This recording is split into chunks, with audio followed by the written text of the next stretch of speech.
Hello friends, welcome to my channel. So आज को new day new vlog. So आज मेरो मम्मीले मलाई घरमा लन्चको लागि इन्भाइट गर्नु भएको छ. So होल डे आज हिजो रातिदेखि चाहिँ भानु परिरहेछ.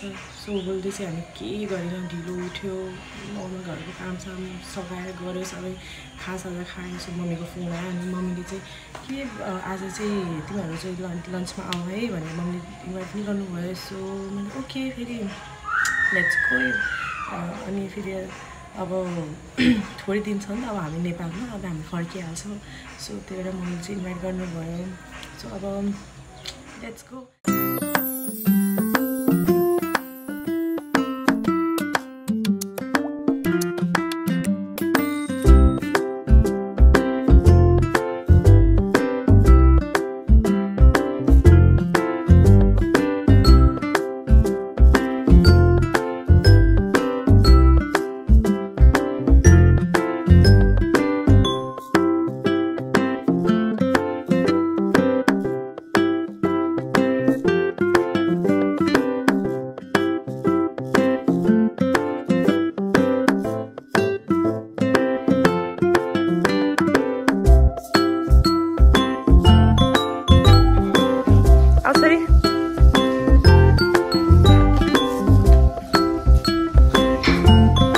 सबै लुगाहरू निकाल्नु पर्ने नि अहिले नि सबै. मैले पछाडिबाट लगाएको छ कि कालु.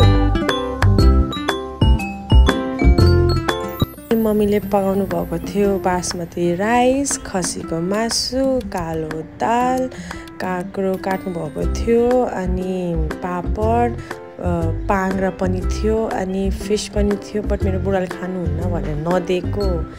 अनि यो चाहिँ बुढाको प्लेट हो है फेरि. अनि यो चाहिँ मेरो प्लेट हो. यसमा चाहिँ मैले पाङ्ग्रा लिएको छु है, किनकि मलाई त मनपर्छ कि एकदमै मनपर्छ. अनि फिस चाहिँ मैले चाख्नु लागि मात्रै लिएको है फेरि.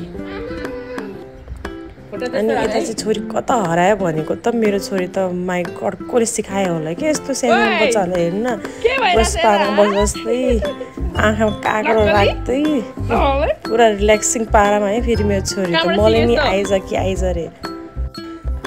यता चाहिँ बाउ छोरी सुतेर उठेपछि अनि खेलेको खेले हुन्छ नि त. अनि मेरो मम्मी दाइ चाहिँ त्यति क्यामेरामा आउनु मान्नु भएन नि त. सो मैले चाहिँ देखाएँ है मम्मी दाइमा. अनि यही हो, दुईजना जति बेला नि लडेको लडे हो. पापा छोरी पनि लड्छ, माया गर्छ, फेरि मस्ती गरे एका आँखा देखाएको छ. ऊ हेर्नु त्यहाँ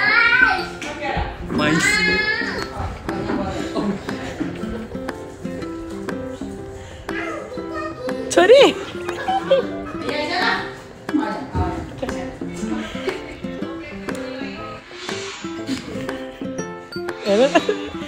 आए पापा.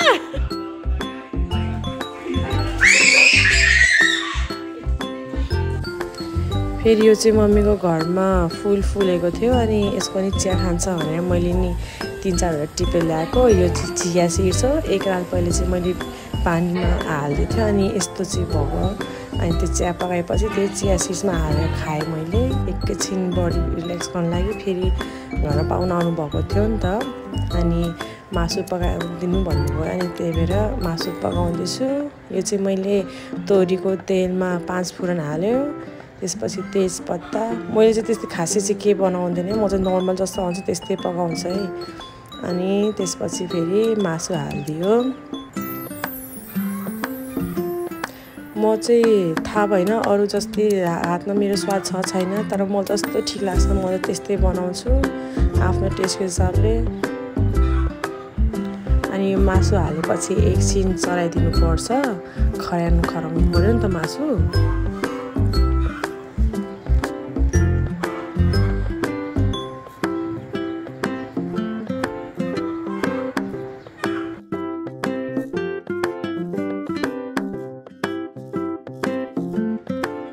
मासु पकाउँदा चिया खाऊँ न त भनेर चिया खाएको.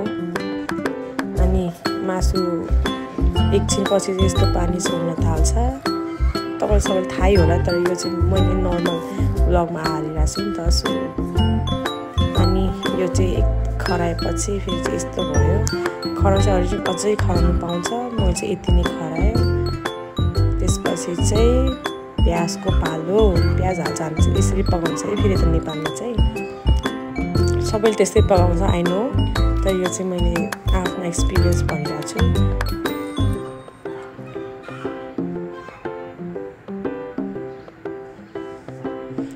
अनि त्यसपछि 2 चम्चा जति चाहिँ नुन हाल्ने, कि आफ्नो जति टेस्टको अनुसार चाहिँ नुन हालिदिनुपर्छ।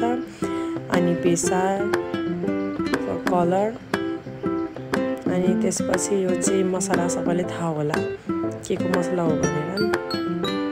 योले हो कि योले हो पुरा खानामा चाहिँ टेस्ट मिठो बनाउने, अरू के होइन है फेरि। अनि त्यो नि मसला नि पाकेपछि टमाटर हालिदिने।